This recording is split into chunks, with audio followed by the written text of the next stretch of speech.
Allahumma sholli wa sallim wa barik ala Muhammadin wa ala alihi wa ashabihi ajma'in. Asyhadu an la ilaha illallah wa asyhadu anna Muhammadar Rasulullah. Qala Allah Ta'ala fil Qur'anil Karim, a'udzu billahi minasy syaithanir rajim. Bismillahirrahmanirrahim.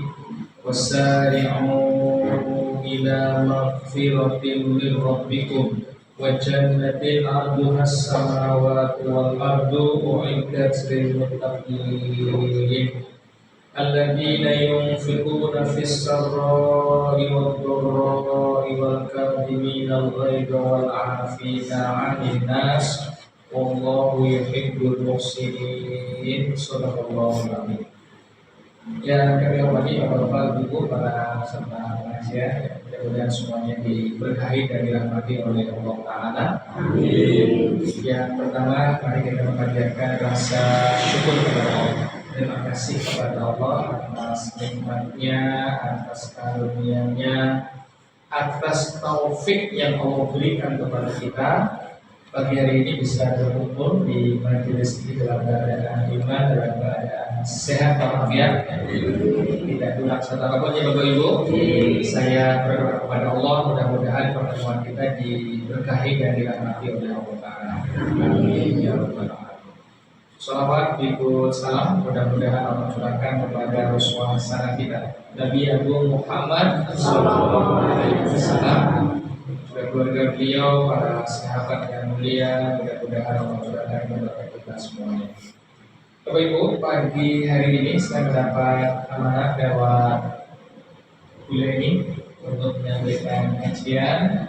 Tema yang akan kami sampaikan sederhana kemauan Bapak Ibu, menjadi pribadi pemaaf. Harapan kami undur dari pengajian ini untuk rawuh kali bertahu lah benten ya Bapak Ibu. Undur dari pengajian ini Bapak Ibu menjadi lebih pemaaf. Karena orang yang pemaaf itu salah satu ciri orang bahagia. Orang yang tidak memaafkan orang lain sulit Bapak Ibu. Ya, agak sulit bahagia Bapak Ibu. Ya, nah, saya akan memulai dengan tadi akan saya membacakan firman Allah dalam surat Ali Imran, surat yang ketiga ayat 133 134 tentang ciri-ciri orang bertakwa Bapak Ibu yang akan mendapatkan ampunan Allah dan mendapatkan surga. Yang surga itu seluas langit dan bumi. Di antara ciri orang-orang yang akan masuk surga itu wal afina aninas. Mereka yang memaafkan orang lain. Jadi Bapak Ibu, memaafkan orang lain itu bukan amal ecek-ecek. Ya, ini bukan amal sederhana Bapak Ibu. Menjadi pribadi pemaaf itu amalnya calon penghuni surga. Ya, maka saya menyampaikan tema kita menjadi pribadi pemaaf dengan harapan undur dari sini lebih pemaaf. Kemarin sudah baik, tambah baik lagi insya Allah. Ya. Saya akan mengingatkan kita kepada satu doa yang biasa kita lantunkan di bulan Ramadan, khususnya di 10 hari terakhir bulan Ramadan. Di situ ada malam-malam ganjil di Bapak Ibu. Nah, di salah satu malam ganjil itu ada malam istimewa. Kita kenal dengan malam Lailatul Qadar. Nah, malam itu kata Allah dalam surat 97 ayat 3 surat Al-Qadar, Lailatul Qadri khairum min alfi syahr. Malam Qadar itu lebih baik dari 1000 bulan. 1000 bulan kurang lebih 83 tahun. Jadi kalau ada orang malam itu bertepatan dengan Lailatul Qadar, dia sholat 2 rakaat, kaya sholat 2 rakaat terus selama 83 tahun. Malam itu dia sedekah 50.000 misalnya Bapak Ibu. Ini kayak sedekah terus tiap malam 83 tahun. Kalau malam itu kok bisa tilawah Quran 1 juz Bapak Ibu. Masya Allah. Ini kayak tilawah Quran tiap malam selama 83 tahun. Nah, yang akan saya fokuskan adalah ada pertanyaan. Ya. Pertanyaan dari Ibunda Aisyah radhiyallahu anha, istri Kanjeng Nabi kepada Kanjeng Nabi. Nabi, seandainya saya tahu ini malam Lailatul Qadar, doa apa yang harus saya mintakan kepada Allah? Kata beliau, ucapkan Allahumma innaka afuwun tuhibbul afwa fa'fu anni. Ya Allah, sungguh Engkau itu afuwun. Afuwun menika salah satu asmaul husna, nama Allah yang indah dan baik, yaitu Allah Maha Pemaaf. Tuhibbul afwa, Engkau ya Allah senang dengan orang yang minta maaf. Fa'fu anni, maafkan saya. Jadi Bapak Ibu, doa utama di malam istimewa itu adalah agar kita dimaafkan oleh Allah, agar dosa kita diampuni oleh Allah Ta'ala. Orang kalau sudah diampuni oleh Allah, itu maknanya musibah akan diangkat, kesulitan hidup akan diangkat, dan berbagai macam kebaikan akan Allah berikan kepada orang yang diampuni oleh Allah. Nah, fokus saya Bapak Ibu pada Allahumma innaka afuwun. Ya Allah, sesungguhnya Engkau Maha Pemaaf. Allah namanya Afuwun. Sifat Allah sama dengan namanya Bapak Ibu. Kalau makhluk kadang-kadang nama dengan sosok nggak sama Bapak Ibu. Ya, contoh Bapak Ibu ya. Umpami ini kalau contoh loh Bapak Ibu ya. Mana jenenge Sugiarto. Sugiarto kan terjemahannya konglomerat Bapak Ibu. Gitu Bapak Ibu. Sugiharto itu sadaya koblakan banget gitu Bapak Ibu. Nah, ada orang namanya Sugiarto tapi dia salah kayak kita ini konglomerat gitu ya. Saya juga pernah Bapak Ibu dulu sama pas saya kerja itu ada bos saya bilang begini, Bang, pengen Jogja, aku di rumah anak kono, gue namono ada saya minta bosan 20 juta. Nah, dikasih brosur perumahan beliau di Jogja, jadi kaget banget. Gria Taman Lusida Indah, Lus Taman mau indah nih Pak. Brosurnya keren banget Bapak Ibu, ya. Barang tekan fonggone, kalau Bapak Ibu, ini perumahannya belum jadi Bapak Ibu. Saya mau boleh kamar mandi akeh begitu ya. Jadi apa yang nama dan brosur itu nggak sama dengan sifatnya. Begitu. Nah, Allah kalau punya nama Bapak Ibu, klub sama dengan sifatnya. Allah mengatakan dialah Ar-Rahman, itu betul Maha Pengasih. Allah itu Ghafur, Maha Pengampun. Allah sifatnya pengampun Bapak Ibu. Allah mengatakan dia Maha Kaya, Al-Ghani, maka Allah betul-betul kaya Bapak Ibu. Nah, Allah Maha Pemaaf, maka sifat Allah betul-betul pemaaf kepada hamba-hambanya. Maka kita Bapak Ibu hamba-hamba Allah diharapkan mencontoh sifat Allah yang agung dan mulia ini, yaitu jadilah orang pemaaf. Basa Jawa sing jembar segarane, sing dawa ususe, sing gedhe pangapurane, aja gampang nesu.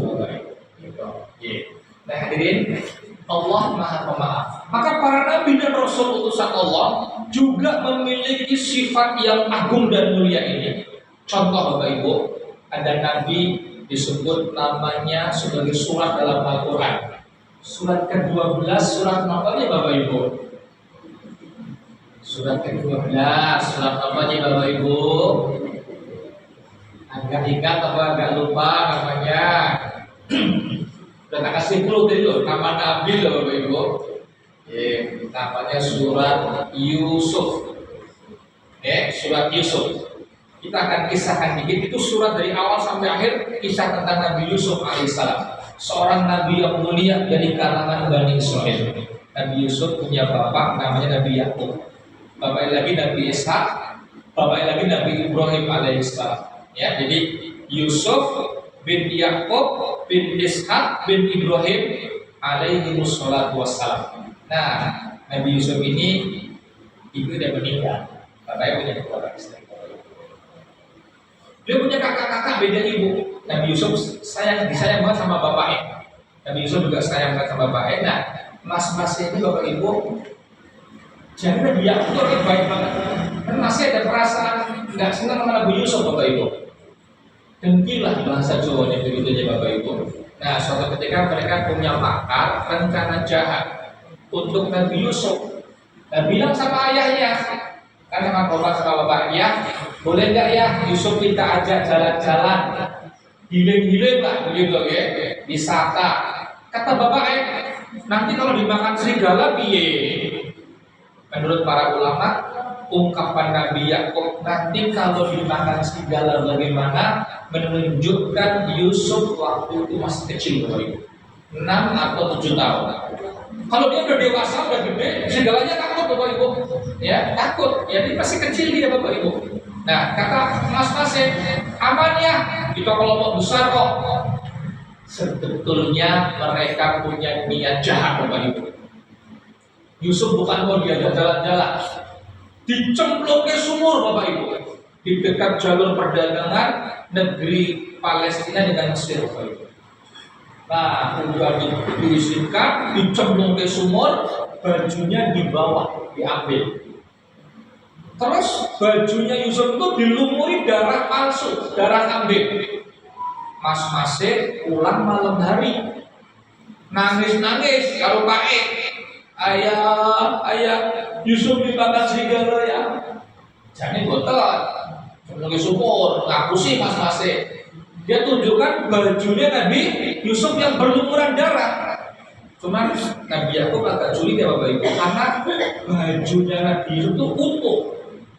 Harusnya kalau dimakan serigala kan suek-suek dia bapak ibu. Sobek-sobek ini utuh bajunya. Mungkin serigalanya agak soleh gitu ya. Jadi orang suek-suek kabinnya ya. Nggak pusing bapak ibu ini mas-mas itu ya. Nah Nabi Yusuf sedih banget. Masih kayak begitu, dia sedih berpisah dengan bapaknya, bapaknya sedih berpisah dengan Nabi Yusuf. Lagi Yusuf ada di bawah sumur, tiba-tiba lewat rombongan kafilah dagang.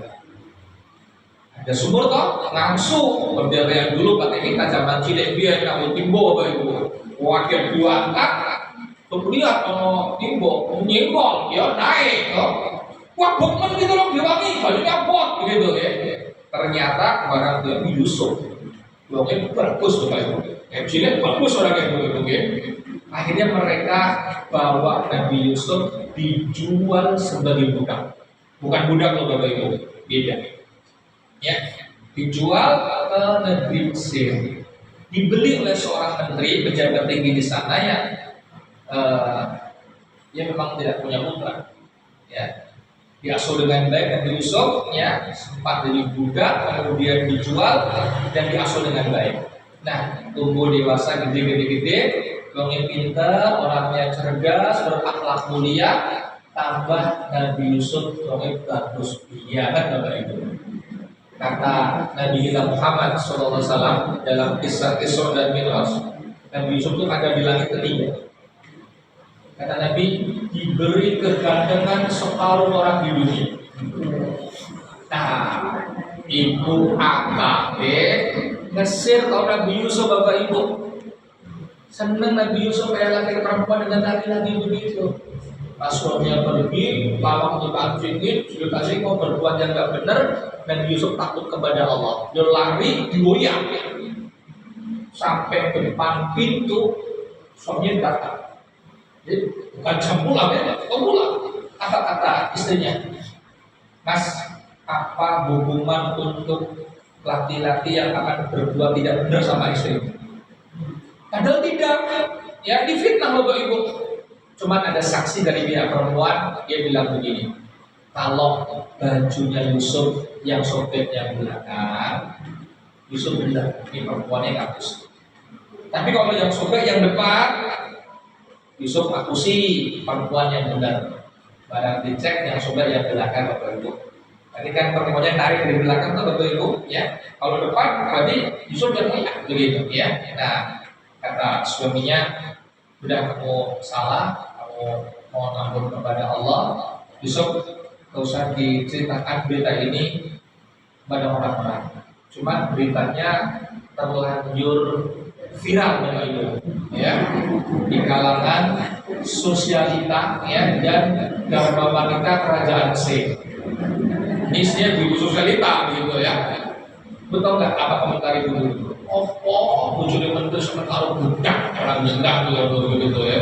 Lah, ibu ini yang orang kenal dengan Zulaikha ini waktu Anyel akhirnya mengundang pertemuan dharma wanita.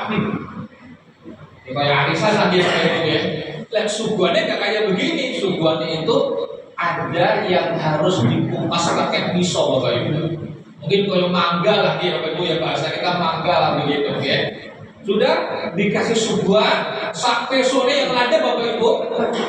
Bu, monggo Bu, didari kata itu rumah ini, ya. Monggo didari.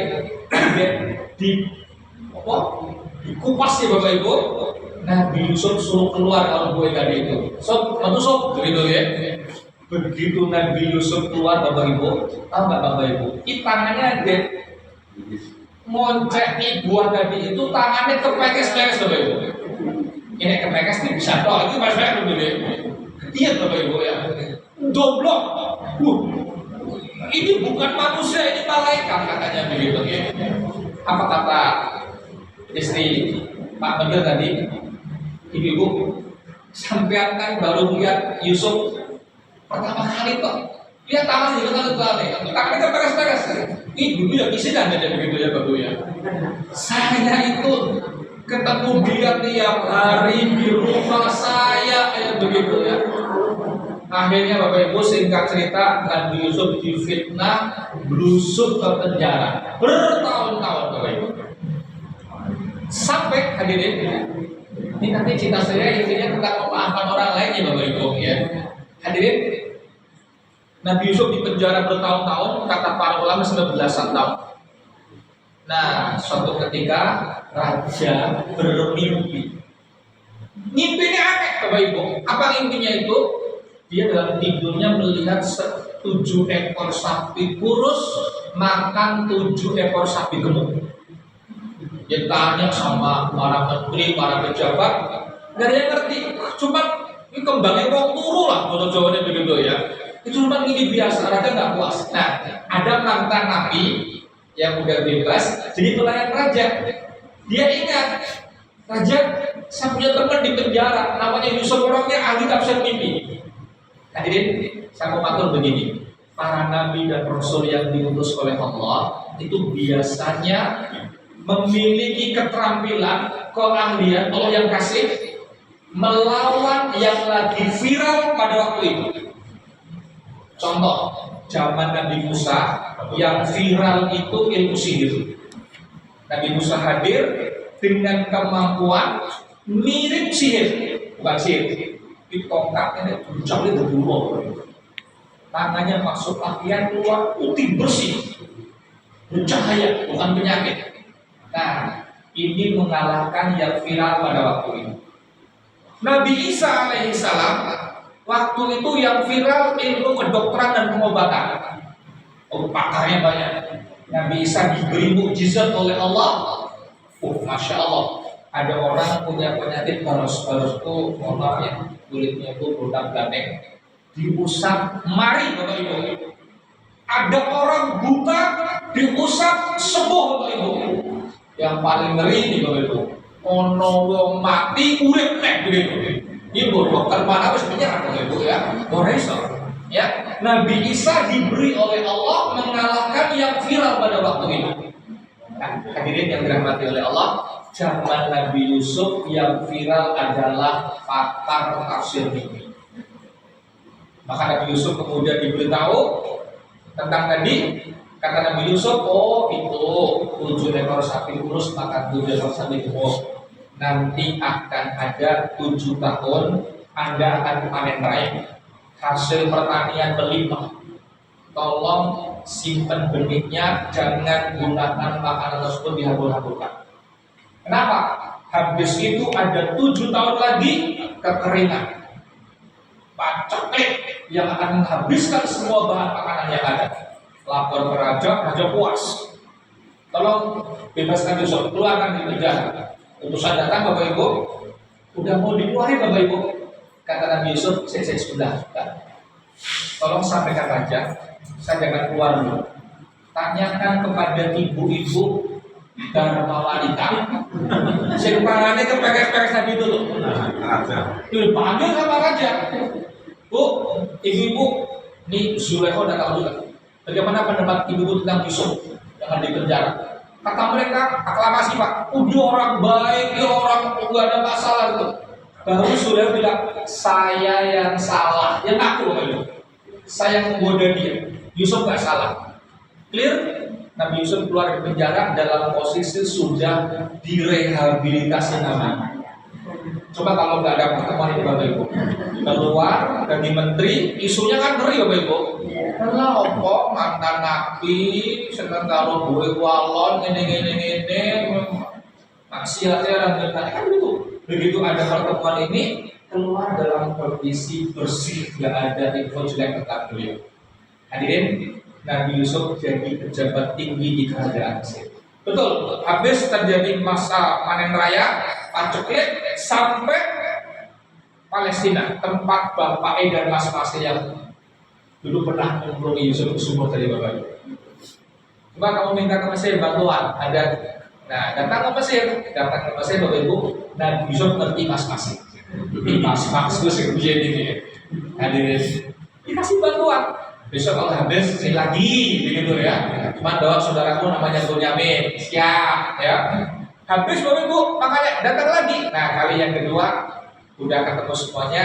Nabi Yusuf bilang sama Mas, masih ingat nggak dengan Yusuf sekian tahun yang lalu begitu ya. Mas kuaget kabeh Bapak Ibu. Nggak ngira Yusuf masih hidup. Bahkan ini pejabat kerajaan Mesir yang sangat berpengaruh. Yusuf kalau bilang, Yusuf penjara ngomongin ini, Yusuf penjara Bapak Ibu. Bapak Ibu, mas-masnya kaget. Anta Yusuf, kamu Yusuf. Iya, saya Yusuf. Allah memberikan nikmat kepada kami. So, kami minta maaf, kami minta maaf, kami salah, kami keliru. Hadirin, Bapak Ibu, apa jawaban Nabi Yusuf? Ketika melihat, ini kalau di runut tadi kan, beliau masuk penjara, difitnah, dijual sebagai budak yang belum sumur. Ini kan goro-goro masih tuh Bapak Ibu. Uger-ugernya kan di sini hadirin. Apa jawaban Nabi Yusuf ketika Mas masih minta maaf? Allah tuliskan dalam surat Yusuf, surat yang ke-12 ayat 92, la tathriba alaikumul yaum. Mas, hari ini sudah tak maafkan semua. Kata-kata la tathriba alaikumul yaum itu kalau terjemah bos-bos ini Bapak Ibu. Masa kan minta maaf tadi? Yusuf kan di penjara lama Bapak Ibu, ya difitnah dan sebagainya. Nah Yusuf mengatakan begini ketika masih minta maaf, Mas, salah yang mana ya Mas? Saya jangan jalur, aku harus ngerti ya, aku lali gitu. Bukan hanya memaafkan Bapak Ibu, Allah katakan ya firullahu lakum. Beliau mendoakan mas-masing, semoga Allah mengampuni kalian semua Mas. Ditutup dengan kalimat yang sangat indah, wa huwa arhamur rahimin. Sungguh Allah itu penyayang di antara para penyayang. Hadirin, Nabi Yusuf tidak dendam, memaafkan, melupakan kesalahan mas-masing. Dia juga nggak nanya misalnya, Mas, dia sebelum idenya belum syukur jadi soal begitu. Enggak Bapak Ibu ya, enggak udah dimaafkan hadirin. Dan ucapan ini Bapak Ibu, ucapan inilah yang diucapkan oleh Nabi kita Muhammad Shallallahu Alaihi Wasallam ketika beliau menang dalam Fathu tahun ke-8 Hijriah. Bapak Ibu, Nabi dakwah di Mekah 13 tahun. Selama 13 tahun beliau dihina, dicaci, dimaki, dibully. Sahabat dibully, ada yang mati syahid, ada yang hijrah ke Habasyah. Nabi kemudian hijrah ke Madinah, dikejar-kejar. Kemudian sampai di Madinah Bapak Ibu, ada perang Badar tahun kedua Hijriah. Ada perang Uhud tahun yang ketiga Hijriah. Ada perang Khandaq tahun yang kelima Hijriah. Tahun ke-6 Nabi wis kangen tahun Mekah Bapak Ibu. 6 tahun nggak balik ke Mekah. Berangkat dia umroh, kita kenal dengan umroh Hudaybiyah, udah pakai pakaian ihram, bawa hewan-hewan sembelihan sampai di Hudaybiyah Bapak Ibu. Hudaybiyah ini kok dekat banget dengan kota Mekah. Saya pernah berkunjung ke situ Bapak Ibu, Hudaybiyah. Hadirin, disitulah orang-orang Mekah ancam, berani yuk masuk sini, perang sahamnya. Tapi udah deket banget Mekah, harus balik ke Madinah. Tapi ada perjanjian damai di antara mereka. Singkat cerita, tahun ke-8 Hijriah beliau mendapatkan kemenangan kota Mekah. Allah berfirman dalam surat An-Nasr, "Idza jaa nasrullahi wal fath." Bila telah datang pertolongan Allah, wal fath. Al-fath adalah kemenangan kota Mekah. Orang-orang Quraisy menyerah kabeh, angkat tangan. Mereka yang selama ini berbuat kasar, membuli, membunuh para sahabat, memerangi Nabi, udah angkat tangan. Bapak Ibu, Nabi pidato di depan mereka. Orang-orang Quraisy, menurut kalian, saya akan berbuat apa kepada kalian? Apa kata mereka Bapak Ibu? Ada orang mulia, anaknya orang mulia, ada orang baik, ada berbuat baik. Nabi mengatakan, "Idhabu fa antum muthlaqun." Kalian semuanya bebas. Silahkan pergi bebas. Dan beliau mengutip ucapan Nabi Yusuf tadi, la takhriba alaikumul yaum, nggak ada celaan buat kalian, pesta maaf di kafe. Bapak Ibu, memaafkan orang lain adalah akhlak para nabi dan rasul yang mulia. Mencontoh sifat Allah yang agung, Allah itu maha pemaaf. Maka pada kesempatan kali ini saya akan menyampaikan beberapa alasan kenapa harus memaafkan orang lain. Singkat, yang pertama Bapak Ibu, ini terutama kalau ada orang berbuat dolim kepada kita. Ya, omongannya nganyelkit, nyelekit Bapak Ibu, tindakannya besar enak banget. Pertama Bapak Ibu, kenapa harus memaafkan orang lain? Satu, tindakan itu sudah ditakdirkan oleh Allah. Jadi kalau ada orang, misalnya ya Bapak Ibu, mencuri, ngapusi, ngomongin kasar, itu sudah ditakdirkan oleh Allah Subhanahu wa Ta'ala. Sudah diizinkan oleh Allah. Bapak Ibu, diizinkan oleh Allah berbeda dengan diridhoi oleh Allah. Ya, itu kalau ada pencurian terjadi, Allah mengizinkan, tapi Allah nggak ridho, beda. Ada orang menipu, terjadi penipuan, itu diizinkan oleh Allah. Tapi Allah nggak ridho dengan penipuan itu. Nanti ada hukuman buat dia di akhir Bapak Ibu. Ya, maka kalau ada orang kok nganyel kayak Bapak Ibu, itu sudah ditakdirkan oleh Allah. Kapan takdirnya? 50.000 tahun sebelum Allah menciptakan langit dan bumi. Di meneng takdir, gitu Bapak Ibu. Ya, sehingga kita nggak perlu kemana-mana Bapak Ibu. Ini yang pertama. Yang kedua Bapak Ibu, pertanyaan saya kepada Bapak Ibu. Bapak Ibu tabungan dusun apa boten ya? Boten Bapak Ibu? Saya itu Bapak Ibu. Allah berfirman Bapak Ibu dalam surat Asy-Syura surat ke-42 ayat 30. Wa ma asobakum min musibah fa bima kasabat aydikum wa ya'fu an katsir. Apa saja musibah yang menimpa kalian, apa saja kesulitan hidup yang menimpa kalian, apa saja kesedihan yang menimpa kalian, itu karena perbuatan tangan kalian sendiri, karena dosa-dosa kalian. Nah, Allah menghadirkan ada orang berbuat dolim kepada kita Bapak Ibu dengan apa tujuannya? Agar kita introspeksi diri. Jangan-jangan dosa kepada Gusti Allah pakai. Allah hadirkan orang ini biar satu sadar gitu loh. Saya punya kesalahan banyak kepada Allah Subhanahu wa Ta'ala. Karena yang namanya dosa di Bapak Ibu ada dampak negatifnya. Bisa di dunia, bisa di alam barzakh setelah kematian, bisa di alam akhirat setelah kehancuran alam semesta. Sekali lagi, yang kedua adalah dosa kita banyak dan Allah hadirkan orang yang mengajal kita dengan tujuan kita segera introspeksi diri dan sadar kembali kepada Allah. Yang ketiga, hadirin, kenapa harus memaafkan orang lain? Karena memaafkan orang lain pahalanya besar, Bapak Ibu. Ya, hadirin, kita kalau udah meninggal itu udah gak bisa beramal lagi. Kalau kepengen dapat pahala besar, ini diantara memaafkan orang lain.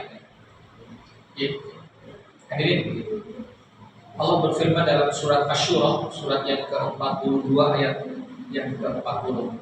Wa man afa wa aslaha fa ajruhu 'ala Allah. Siapa yang memaafkan dan berbuat baik, pahalanya di sisi Allah. Maksudnya apa, Bapak Ibu? Maksudnya pahalanya unlimited. Saking akeh nggak disebutin, Bapak Ibu, ya, nggak disebutin pahalanya orang yang memaafkan orang lain. Ya, hadirin Bapak Ibu yang dirahmati oleh Allah Taala, ada orang doa, ini ulama yang doanya aneh, Bapak Ibu. Biasanya kalau kita doakan begini, ya Allah, mohon maaf padamu, ya Allah, mohon kesehatan, ya Allah, sembuhkan penyakit kami, ya Allah, kalau jualan lariskan dagangan kami, ya Allah, kalau punya anak jadi anak yang soleh-solehah gitu. Jadi ada orang lindungo aneh bin ajaib. Kata dia, ya Allah, semoga engkau merahmati orang yang berbuat dolim kepada saya.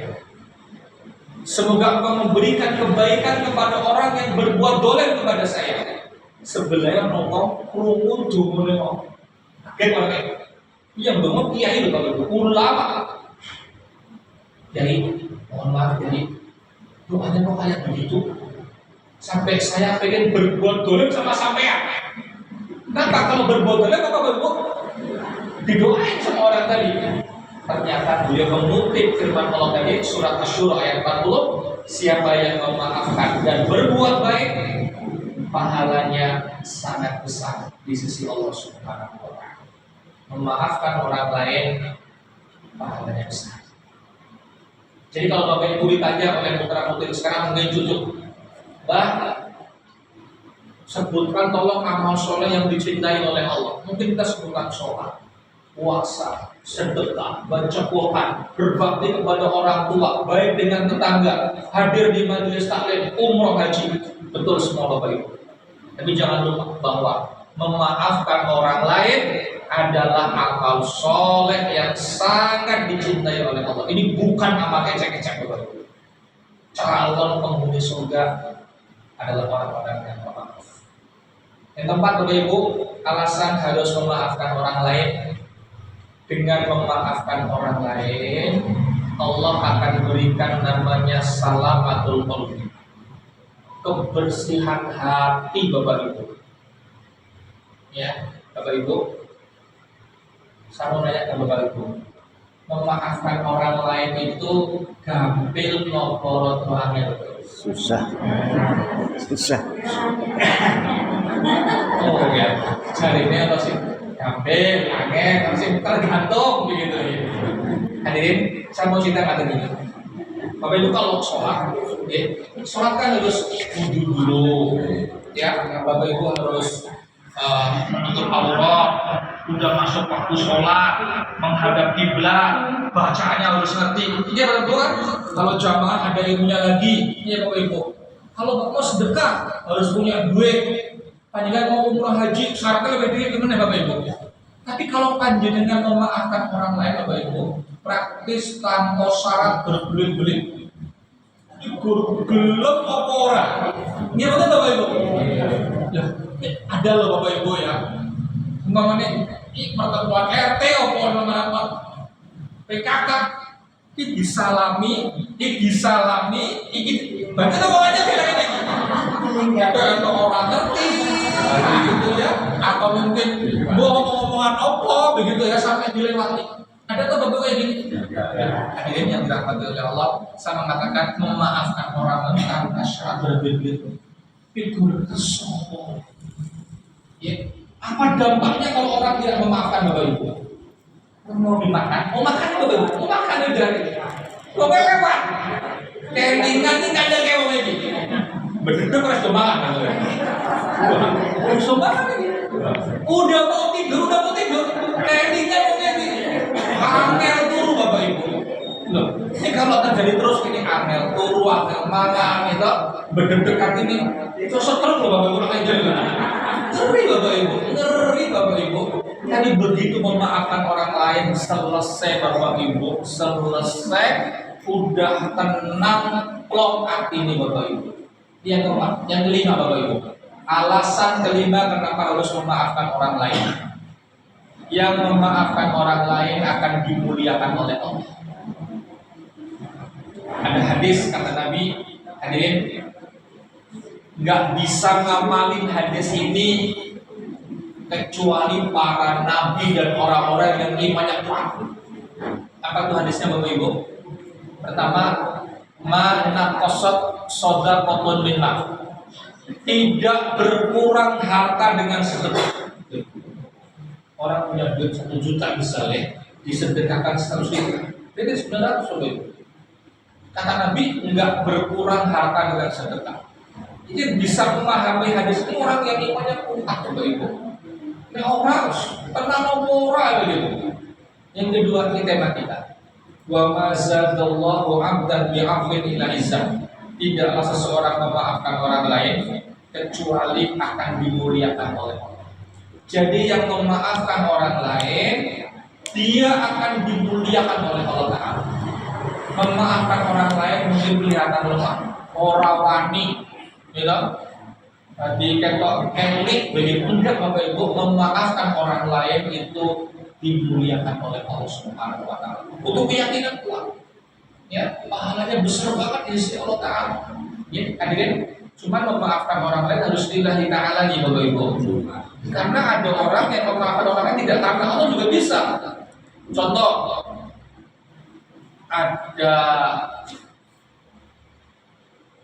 jenderal nabrak prajurit. Sing salah jenderalnya Bapak Ibu. Jenderal minta maaf. Maaf prajurit tak salah. Siap jenderal. Enggak apa-apa, tak maafin. Dia ngesuk malah dipecat atau prajurit. Kalau sampai 200 benar Bapak Ibu ya. Ada bos salah sama karyawan yang salah bosnya. Maaf ya mas, saya salah. Iya bos, nggak apa-apa bos, tak maafin. Yang orang malah repot begitu ya. Tapi ini ada prajurit salah kalau jenderal. Yang salah prajuritnya. Saya minta maaf. Jenderal bisa marah-marah. Udah kamu tak maaf. Ini Bapak Ibu. Ya, ada karyawan salah sama bosnya. Yang salah karyawannya. Yang minta maaf bos, wis tak maaf. Luar biasa. Dan yang ketiga, tidaklah seseorang memiliki sifat tawadhu, rendah hati, kecuali akan diangkat derajatnya oleh Allah Ta'ala. Jadi orang sugih jalan sederhana penampilan. Jadi orang pintar banget, rendah hati dia. Orang jadi sangat tampil, tapi dia memilih untuk tidak menonjolkan diri Bapak Ibu. Ini luar biasa. Yang keenam Bapak Ibu, alasan harus memaafkan orang lain ini yang paling penting. Perhatikan baik-baik Bapak Ibu. Jadi saya bertanya kepada Bapak Ibu punya dosa apa tidak? Ya. Ingin diampuni oleh Allah apa tidak? Ya. Allah memberikan kesempatan kepada Bapak Ibu. Ulama bikin kaidah penting namanya al-jaza'u min jinsil amal. Balasan itu sesuai dengan jenis amalnya.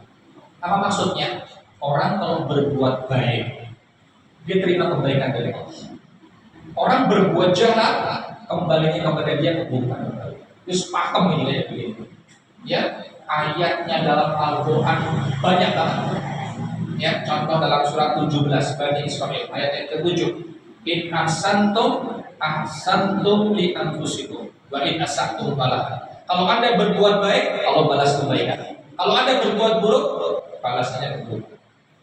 Faman ya'mal mithqala dzarratin khairan yarah wa man ya'mal mithqala dzarratin syarran yarah. Perbuatan baik dan buruk meskipun sedikit banget ada balasan dari Allah Ta'ala.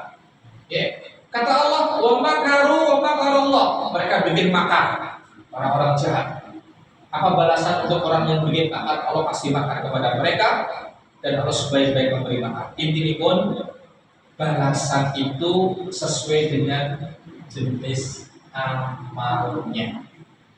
Ya. Nah, Bapak Ibu, tadi saya bertanya kepada Bapak Ibu, kagungan dosa boten kagungan. Kepengen diberkahi pangampura boten Gusti Allah. Ini kalau tidak dimaafkan oleh Allah repot Bapak Ibu di akhirat terutama. Maka Allah kasih kesempatan kepada kita agar mendapatkan maaf dengan cara apa? Dengan cara panjenengan memberikan maaf kepada orang lain. Beri maaf kepada orang-orang, nanti Allah akan memberikan maafnya kepada panjenengan. Terutama kepada orang-orang yang dekat dengan kita, pasangan hidup kita, orang tua, bapak ibu mertua, anak, menantu, bapak ibu, tetangga, teman, saudara, bapak ibu, maafkan mereka, nanti Allah akan memberikan maaf kepada panjenengan karena balasan itu sesuai dengan jenis amal. Siap Bapak Ibu memaafkan orang lain? Siap Bapak Ibu? Siap. Bapak Ibu ikuti kata-kata saya. Ya Allah, hari ini sudah saya maafkan semua orang sehingga nyeldik dan bersalah kepada saya. Maafkan saya ya Allah. Bapak Ibu sudah memaafkan semua orang yang bersalah kepada dengan termasuk sehingga nyeldik. Siswa-siswa yang perlu blognya sudah ambung untuk masalah. Jadi nek kowe mbiyen 20 tahun kepungkur ngeker ke aku. Zaman aku ora duwe. Wis 20 tahun kepungkur dhewe-dhewe Bapak Ibu. Dhewe-dhewe sudah dimaafkan saja selesai. Enggak perlu sampai tak tagih nang akhirat sesuk. Maafkan mereka, panjenengan dimaafkan oleh Allah dan ini sudah luar biasa. Katanya Bapak Ibu, atur nuwun. Terima kasih atas kesempatan yang diberikan. Saya betul Bapak Ibu, ini ada perlu ada teman apa namanya, pemain dari Nusa Tenggara Timur dan Nusa Tenggara Barat mau pasang konten merasa matur lah saya minta untuk bantu begitu. Sama turun sebelum saya kembalikan ke panitia kita doa dulu kepada Allah mudah-mudahan pertemuan pagi hari ini mendapatkan kebaikan dan keberkahan dari Allah. A'udzubillahi minasyaitonirrajim. Bismillahirrahmanirrahim. Alhamdulillahirabbil alamin. Allahumma shalli ala Muhammadin wa ala ali Muhammad. Ya Allah, Ya Rahman, Ya Rahim, Ya Hayyu, Ya Qayyum, Ya Dzal Jalali wal Ikram. Rabbana ighfir lana wa liwalidina warhamhum kama rabbauna shighara. Rabbana ighfir lana wa li ikhwanina alladhina sabaquna bil iman. ولا تجعل في قلوبنا غلا للذين آمنوا ربنا إنك رؤوف رحيم اللهم اغفر للمسلمين والمسلمات والمؤمنين والمؤمنات الأحياء منهم والأموات إنك سميع قريب مجيب الدعوات ويا قاضي الحاجات ربنا هب لنا من أزواجنا وذرياتنا قرة أعين واجعلنا للمتقين إماما ربنا آتنا في الدنيا حسنة وفي الآخرة حسنة وقنا عذاب النار اللهم صل على محمد وعلى آل محمد سبحان ربك رب العزة عما يصفون والسلام على المرسلين Alhamdulillahirabbil alamin. Atur nuwun Bapak Ibu, mudah-mudahan bermanfaat. Kurang maaf saya berikan ke panitia. Assalamualaikum warahmatullahi wabarakatuh.